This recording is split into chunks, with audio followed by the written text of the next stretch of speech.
તો રાજકોટ ખાતે જાણીતા ક્રિકેટર રવિન્દ્ર જાડેજાના મોટા બહેને રવિન્દ્ર જાડેજાના નામનું રાજકોટના નિરંજન શાહ અથવા અમદાવાદના મોદી સ્ટેડિયમમાં સ્ટેન્ડ બનાવવા માટે માંગ ઉઠાવી છે।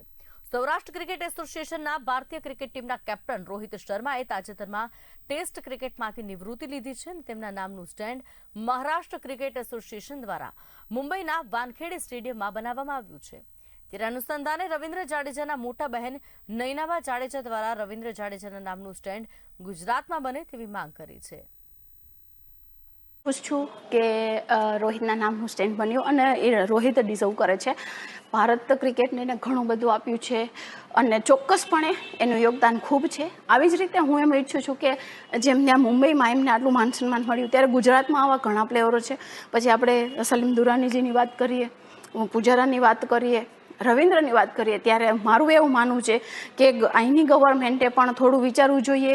જ્યારે તમે વાત કરો છો કે સ્પોર્ટ્સને પ્રોત્સાહન આપવું છે તો ઘણા બધા એવા છે કે જે રવિન્દ્રને જોઈને પોતાના માતા પિતાઓ પોતાના બાળકોને ક્રિકેટ રમવાનું ચાલુ કરાવ્યું છે અને હાલમાં જ એક કહેવાય કે સોનેરી અક્ષરોમાં લખાયું છે કે ભાઈ 1151 દિવસથી વધારે રવિન્દ્રએ પોતાનું એક નંબર 1 ઓલરાઉન્ડરનું જે ટેગ છે હજી સુધી જાળવી રાખ્યું છે અને હું આશા કરું કે હજી પણ 50 મહિનાઓ કરતાં પણ વધારે જાય અને એ જાળવી રાખે।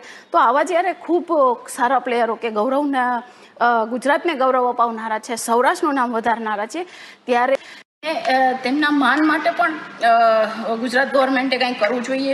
સૌરાષ્ટ્ર ક્રિકેટ એસોસિએશન અને ગુજરાત ક્રિકેટ એસોસિએશને જો વિચારવું જોઈએ અને આવા પ્લેયરોને પ્રોત્સાહન આપવા માટે અને આવનારા પ્લેયરોને પ્રોત્સાહન આપવા માટે પણ રોહિત શર્માને જેવું માન સન્માન મળ્યું એવું આપવું જ જોઈએ, હું એવું માનું છું। કારણ કે અત્યાર સુધી મેં જેટલી જોઈ છે કે બધા ક્રિકેટરોની લાઈફમાં એવા કોઈ પણ પ્લેયરોને ક્યાંય આવું ગુજરાતમાં માન મળ્યું નથી। તો હું એવું અપેક્ષિત કરું છું એઝ અ ક્રિકેટ એક ક્રિકેટરની એક બેન તરીકે નહીં પણ ક્રિકેટ લવર તરીકે મારી એવી અપેક્ષા છે કે જેટલા પ્લેયરો જે ગુજરાતમાંથી છે અને ખૂબ સારું પરફોર્મન્સ આપ્યું છે, ગુજરાતને ગૌરવ અપાવ્યું છે, એવા દરેક પ્લેયરોને સ્ટેડિયમમાં આવું માન સન્માન મળવું જોઈએ।